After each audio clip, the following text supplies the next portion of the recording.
Bonjour à toutes et à tous, nous sommes le mercredi 17 avril. On fait le point sur l'actualité vendéenne à la mi-journée. Dans exactement 100 jours, la flamme olympique sera allumée à Paris. Elle va commencer son parcours en France dès le 8 mai prochain à Marseille avant de continuer son périple dans l'Hexagone. Le 4 juin, la flamme traversera la Vendée. 7 points clés, du passage du Gois au Sables d'Olonne. Le parcours officiel détaillé a été présenté hier au conseil départemental. Alexandre Lenaour y était et il nous en dit plus.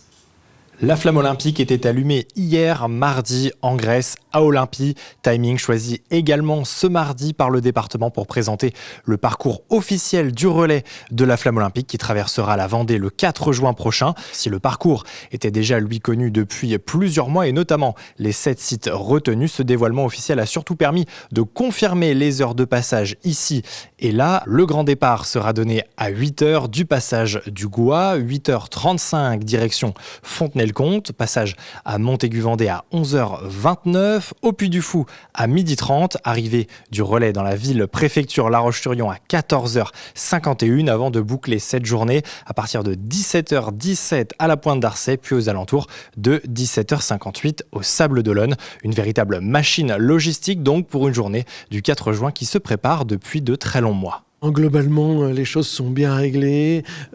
Chacun dans son secteur est en train de peaufiner jusqu'au transport scolaire, bien évidemment. Il nous reste quelques éléments, de sécurité, mais tout est en bon train, j'ai envie de dire.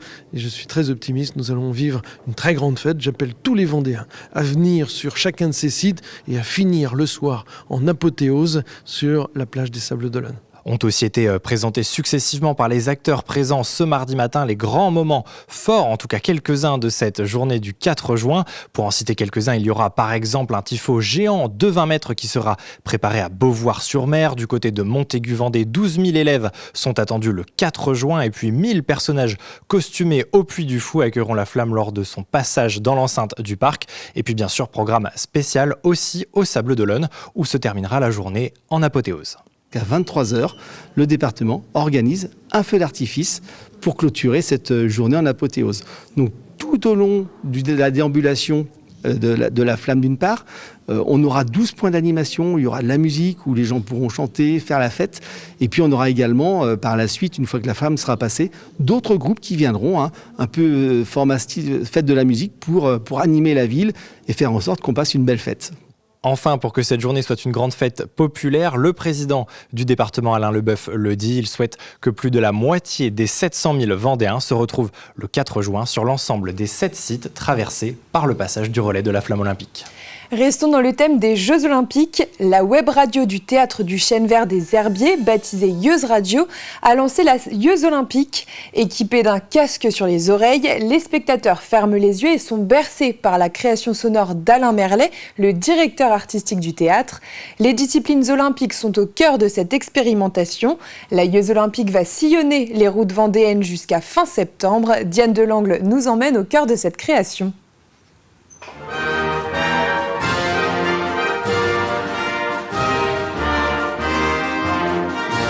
C'est une sieste littéraire. Confortablement installés sur des chaises longues, les auditeurs n'ont plus qu'à se laisser entraîner par des récits sportifs. Courir, grimper, sauter, soulever, nager ou encore boxer, la Yeuz Olympique nous entraîne au cœur des JO sans même lever le petit doigt. Elles sont ici illustrées par un environnement sonore fait d'archives radio, de compositions musicales, de prises de son que j'ai pu réaliser dans les différents équipements sportifs de la région. Je suis allé jusqu'au Pôle Espoir à Nantes pour enregistrer des sportifs en train de sauter à la haie. Voilà. Et puis, j'ai aussi posé mes micros ici et là dans des piscines, salles de boxe.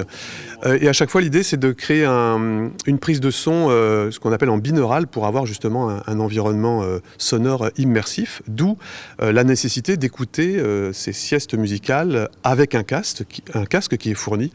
Y pénètre par le conduit une flottaison de pavillons internationaux. Les lectures sont comme murmurées à l'oreille. Ce spectacle est une première expérimentation à mi-chemin entre la création sonore et le théâtre.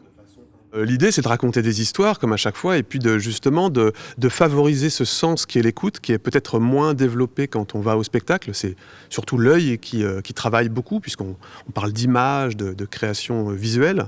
Et là, l'idée, c'est de travailler sur ce qui est un peu le sous-titre de Yeuz Radio, c'est-à-dire un théâtre pour les oreilles, c'est-à-dire un environnement sonore, musical, narratif, qui nécessite de faire fonctionner son oreille pour projeter ses propres imaginaires. La création est diffusée en direct sur la web radio du Théâtre du Chêne Vert Yeuz Radio pour être accessible à tous.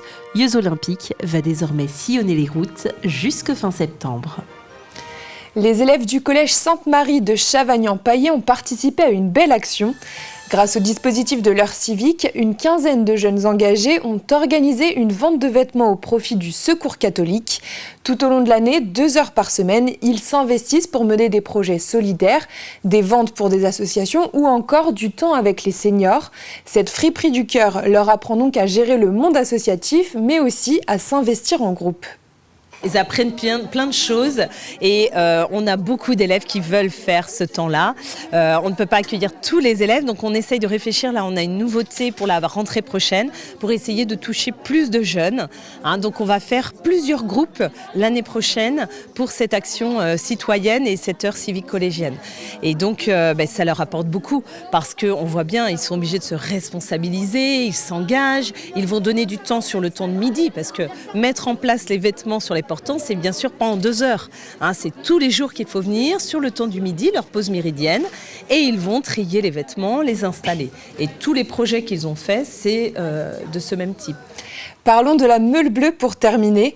La 10e édition se déroulera sur le circuit Bugatti du Mans les 13, 14 et 15 septembre prochains.